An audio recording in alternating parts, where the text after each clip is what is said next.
always want to maintain just like a tiny bit of slack. But if you see a strike in your strike indicator, you want to be able to set that hook quick. And if there's too much slack in your line, you could pull too hard. It's going to yank the hook out of the fish's mouth. Or what it also can do is rip you off. So nice mild pressure, lifting your rod straight up in the air when you get a hook set. A lot of things that I see with people who are just starting out, they get excited about that hook set. And what they do is they set it extremely hard.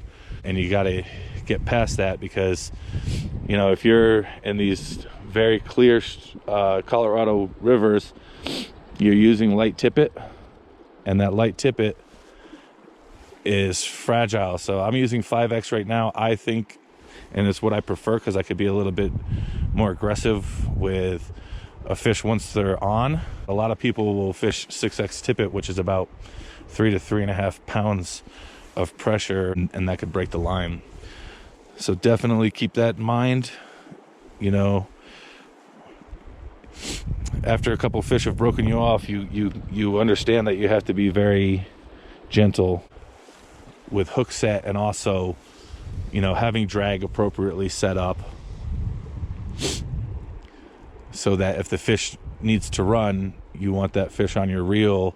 And if you set your drag up appropriately, which I always go a little bit less, and there's another snag, I'll go light with my drag, and then if I need to, I can add drag to it to tire the fish out faster and easier.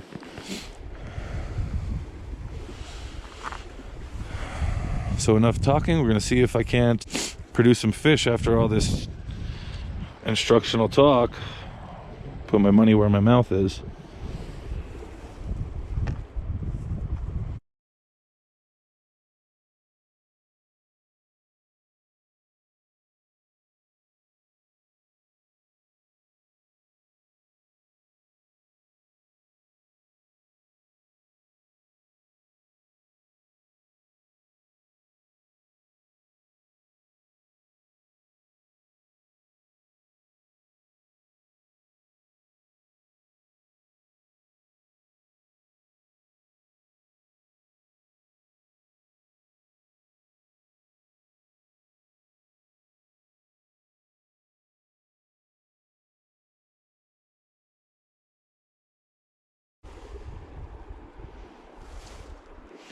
So any adjustments that you make, try to make in the fly line, and watch your strike indicator.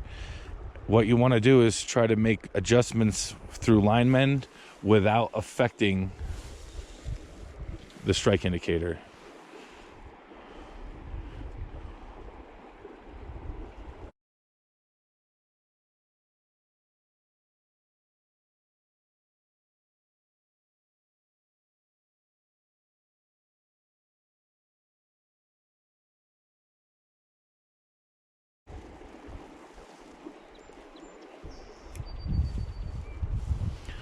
So I'm looking at a decent sized rainbow coming down right in this drift line. And I'm going to try to sight cast and target him specifically.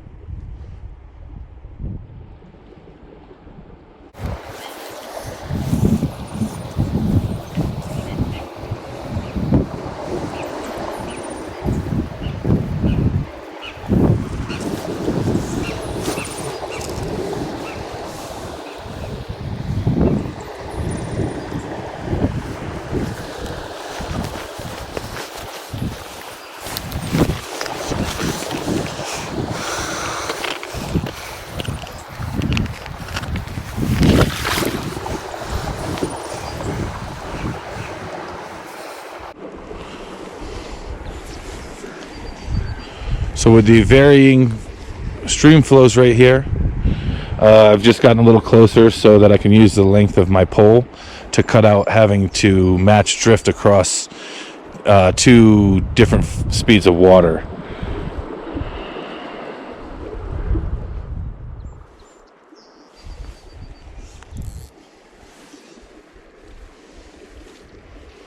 So we can see it's moving fast right there, those big line mends, getting the line in front, and then right as my line passes in front of me, that's a section that I really wanted to fish off of this rock right here that, you know, I can't see them with the overcast, but I do believe that there are some fish right in this hole past this rock.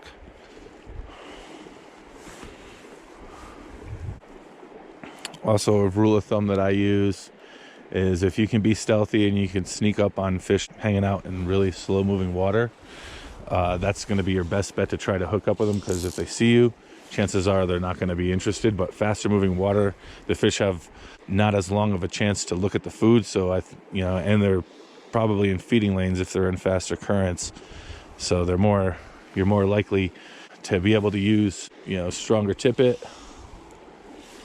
and hopefully, you won't have fish that are as picky about what they're feeding on, because they don't have as long to look at it.